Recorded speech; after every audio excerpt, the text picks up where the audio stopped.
প্রথমে তোমরা 2025-এর সেরা জ্ঞানেশ্বরী আর সমাজসেবিকার আইডিটা একটু দেখো। এবার তোমাদেরকে আমি গল্পটা বলি। লো প্রাইসের মেকআপ প্রোডাক্টের যে সাইড ইফেক্ট আছে সেটা নিয়ে আমি ভিডিও বানিয়েছিলাম বহুত বছর আগে। মানে ওই মেলাতে যে তোমার 20 টাকার লিপস্টিক, তারপরে 50-60 টাকার ফাউন্ডেশন পাওয়া যায়, এগুলো নিয়ে। এবার যারা এই সব ব্যাপার নিয়ে একটু বোঝে তারা এই ভিডিওটা অ্যাপ্রিশিয়েট করেছে, মানে আমার সাথে একটু সহমত প্রকাশ করেছে।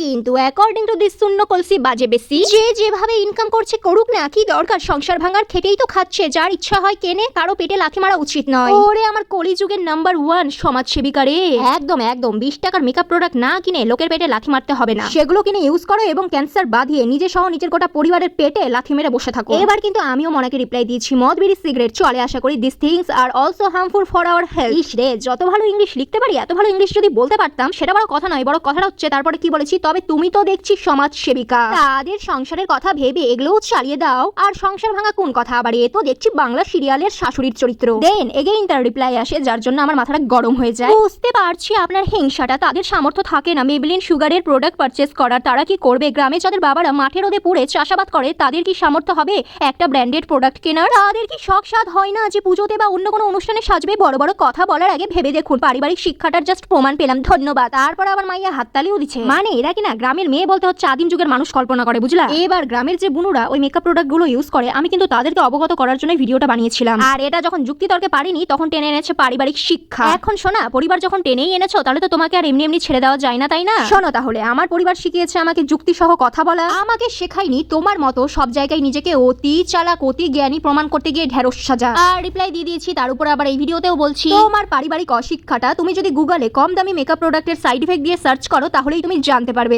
আর এখন আমি ভালো মতো বুঝতে পারছি, বুঝলাম, বাংলা মদ বিড়ি সিগারেট গুটখা তো শরীরের জন্য ক্ষতিকারক। আর তোমার পারিবারিক শিক্ষার দ্বারা আমি বুঝতেই পেলাম, ওই সব মদ বিড়ি সিগারেট বানিয়ে বিক্রি করে খেটে খাওয়া মানুষগুলো একমাত্র তোমাদের জন্যই টিকে আছে, তোমরা না থাকলে তাদের পেটে পড়তো লাথি। কি গো, বলো বলো, আমার কথায় যুক্তি আছে না? এবার যাদের পেটে একটু অশিক্ষার বদলে শিক্ষা আছে, আমি একটু তাদের উদ্দেশ্যে শেষের দিকে করা কথা বলি। এই 2 বছর থেকে দামি বলো কিংবা কম দামি লিপস্টিক, কাজল আর মাস্কারা বাদ দিয়ে আমি আমার মুখে কোনো মেকআপ প্রোডাক্ট মানে ফাউন্ডেশন বা কম্প্যাক্ট এগুলো কিন্তু ইউজ করিনি। প্রয়োজন পড়লে তোমরা আমার আইডিটা সার্চ মেরে দেখে নাও, এই 2 বছরের ভেতরে আমার কোনো মেকআপ করা পোস্ট তোমরা কিন্তু দেখতে পাবে না। আমি মেকআপ না করে বিয়ে বাড়িও অ্যাটেন্ড করেছি, ঘুরতেও গিয়েছি, আর মেকআপ না করার বদলে কিন্তু আমি মরে যাই, কারণ 2 বছর আগে আমি ভীষণ পরিমাণে মেকআপ টেকআপ করে ছবি টবি তুলেছি, আর সেটার ফল এই যে আমি এখনো হাড়ে হাড়ে টের পাচ্ছি। আর এই সময় তোমরা একটু খেয়াল করবে, মেয়েদের ব্রেস্ট ক্যান্সার কিন্তু তুলনামূলক একটু বেশি হচ্ছে। আর এই সব কম দামি টক্সিক মেকআপ প্রোডাক্ট ব্যবহারের বদলে কিনা এটাও হয়। ওই মামুনি তো নিজের অশিক্ষা দেখিয়ে চলে গেল। এখন যদি তোমাদের আমার কথায় কোনো সন্দেহ থাকে, তাহলে তোমরা গুগলে সার্চ মেরে দেখে নিও। এবং আরেকটা কথা তোমাদেরকে আমি বলি, এরকম মেয়েলি কুটকাচালি ঝগড়া কিন্তু আমার কমেন্টে পছন্দ নয়। তবে এই মেয়ের মন্তব্যটি আমার খুব মূর্খামি আর লোক দেখামি ভরা লেগেছিল, তাই ভাবলাম চলো রিপ্লাই দিয়েই দিই। আর রিপ্লাই দিতে গিয়ে বাধাই ফেলছি ঝগড়া।